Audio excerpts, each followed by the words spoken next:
నెల్లూరు జిల్లా సంగం మండలం ఉడ్హౌస్పేట రోడ్డు సమీపంలో జాతీయ రహదారిపై పెను ప్రమాదం తప్పింది. సంగం గ్రామం నుండి ఇద్దరు యువకులు వేర్వేరు బైకులపై పొలాల్లో ఉన్న రైతులకు భోజనాలు తీసుకువెళ్లి తిరిగి వస్తుండగా బుచ్చి వైపు నుండి వస్తున్న కారు అతివేగంగా వచ్చి వారిని ఢీకొట్టింది. కారు డ్రైవర్ నిద్రమత్తులోకి జారుకోవడంతో ఒక్కసారిగా నియంత్రణ కోల్పోయి బైకులను ఢీకొట్టడమే కాకుండా పక్కనే ఉన్న పంట పొలాల్లోకి దూసుకెళ్లింది. ఈ ఘటనలో కారు మరియు 2 బైకులు పూర్తిగా నుజ్జునుజ్జయ్యాయి. అయితే ప్రమాద తీవ్రత ఎక్కువగా ఉన్నప్పటికీ బైక్ పై ఉన్న యువకుడికి స్వల్ప గాయాలు మాత్రమే కావడంతో అందరూ ఊపిరి పీల్చుకున్నారు. సమాచారం అందుకున్న పోలీసులు వెంటనే ఘటనా స్థలానికి చేరుకుని గాయపడిన వ్యక్తిని 108 వాహనంలో స్థానిక ప్రభుత్వ ఆసుపత్రికి తరలించారు.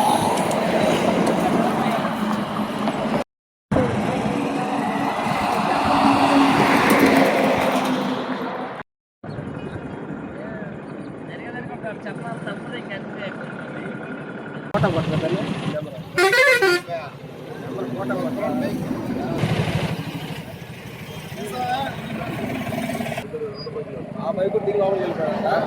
ఈ మోటార్ బైక్ వచ్చేసరికి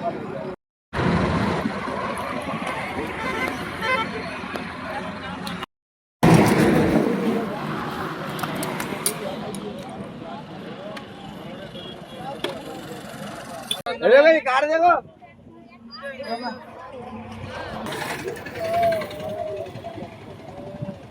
మన బయటికి